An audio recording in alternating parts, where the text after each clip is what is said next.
Gosh, it's lonely being a YouTuber. Talking in front of an inanimate object might not get any easier for me, but we'll see. I'll try to be as charismatic as I can for people who are watching this, as though there is someone on the other end. Probably should have made sure that I'm in frame first. I probably am. Anyway, while I'm not like, 3 years ex-procrastinator, I thought it would be interesting to get the perspective of someone who is in the middle of transitioning from being a juvenile late adolescent to seeing the world through slightly more adult eyes and wanting to help people who are maybe here understand what it's like to, I'm not going to say grow out of procrastination, because it's kind of something you don't grow out of, rather than just, learn to continuously fend off with doing stuff, right? Procrastination for me was always, I see only now, such a hidden, huge layer in my life.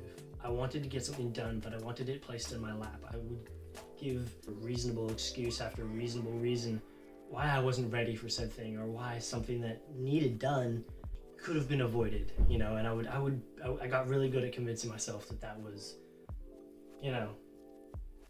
okay. And it's not really, is the hard truth.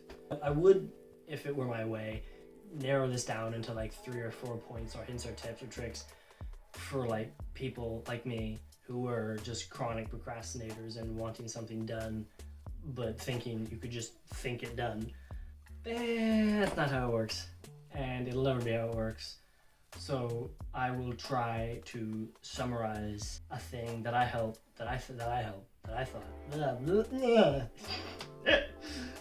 thought really helped me overcome what it was to just think waiting around and overthinking would make something happen. It doesn't, by the way, you know that. It helps so much to understand procrastination isn't some external entity you have no control over. It is entirely psychological. Completely up here. Which basically makes it within your control. Obviously, the not procrastinating is the hard part. It would be stupid of me to just say, the easiest thing about procrastination is you can just stop whenever you want. There's no solution there, that's just words. But it helps always with any issue you want solved to find yourself in the right mindset first. Honestly, the biggest hack, the biggest David Goggins mentality kind of pep talk I could give you is, bear with me, procrastination comes into play when a lie comes into your mind and you want to avoid doing something that would better you as a person or further you in your skills. It's just a little spanner thrown in the works, right? But the thing about that spanner is it's imaginary. All it takes is a painful, possibly slightly rusty, cold start of your engine to get things going again. It's not impossible to restart. Put it this way, I procrastinated this YouTube channel for a very long time. I kept saying I wasn't ready, I didn't have enough gear. I'm filming this on my phone, and I'm gonna have to edit it on my phone, and I'm gonna have to post it onto YouTube through my phone, because I can't get any of the files that I filmed from my phone onto my computer because my Bluetooth doesn't work. I thought I had to wait for a big fat DSLR, or a big expensive camera that would be better image quality. I thought I had to wait to get a loft bed. That's why I called my YouTube channel Lofty in the first place, because I thought I would be filming underneath or on top of a loft bed for more space and a more professional interface and whatnot. But I'm so proud of myself, and unabashedly so, that I didn't wait.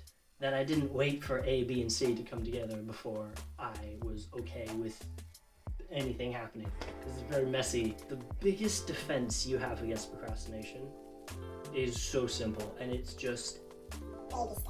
People think to defeat procrastination, you have to go full Secret Life of Walter Mitty and go book a trip to Dubai because you've always wanted to go and find a girlfriend there and come home a completely changed man to your family and find out that you won the lottery while you were gone.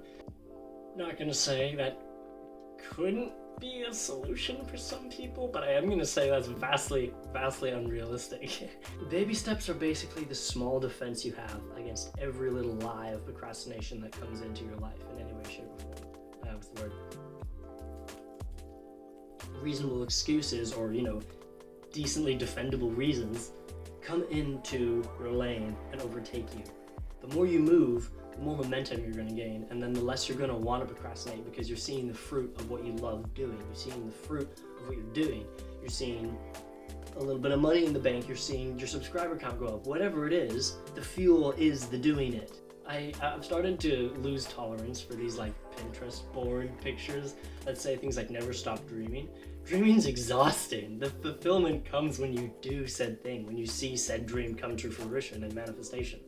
Procrastination's biggest enemy is baby steps, because they will amount to something, and sooner or later you'll be able to look back and go, well, I'm not where I was. You might not be where you want to be, but if you had it your way, you'd never be where you wanted to be, because you're always going to aim higher and higher and higher, which isn't necessarily a bad thing.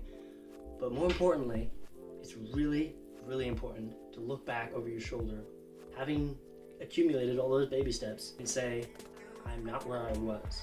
That is procrastination's biggest enemy, is moving forward in some small way. Get a journal, write it out if you have to. If you're not a very writing out person, you can do it in your head, but I find it's better to just physically put pen to paper and go, what can I do? As small as those baby steps might be, it doesn't matter how big they are or how small they are. Write them out, whatever they look like, whatever it looks like it could be, for you furthering a business or a relationship, a dream of yours, learning an instrument, I don't care what it is, whatever it is and whatever spanner procrastination is thrown into your works. Write the smallest thing, the smallest baby step that you could do today, even this week, whatever it is, make sure it's not too far in the future, and get it done. The smaller the better, honestly. It depends how hard you're procrastinating. Observe the scenario for a second, and even if you don't feel elated on this massive fulfillment high, oh my gosh, I achieved my dreams, the idea is that the small accumulation of these baby steps gets you to A, then to B, then to C, etc. This isn't a very long video because I don't want to take up your time, because Lord knows it's valuable, even though there's no rush. Nobody tells you that. Nobody tells you that anymore. There's no rush. I might make a video on that. Anyways, I don't know. Accumulate the baby steps. I would say something that some 19-year-old millionaire would probably say, like, lock in, grind, go hard, dude, But baby steps are okay too. I think that's just like a perspective I've adopted, having not been a millionaire at 19, and being able to say is just as valid as, because I find it slightly interesting when people are so successful so young, and then they go to the internet to there's not much else other than flexing, really. They don't need to be doing that. If you've made it big, good for you. If you've made it big young, be careful. That's all I have to say. Remember, procrastination is completely psychological. Therefore, it is totally within your control. You don't have to think yourself somewhere where you're not. You don't have to think yourself a better, more dedicated person. We can't all be David Goggins, okay? So maybe scroll through a few less motivational TikTok edits and take a baby step in some way. Whatever that looks like for you. I hope you derived some small amount of encouragement from this. I tried to keep this as short as I could and entirely spontaneous. I'll be a good YouTuber and ask you to subscribe. Apparently that's what you're supposed to do. If you can get behind this kind of content, give it a like. If you didn't like it, let YouTube know that. I don't really care. Oh well.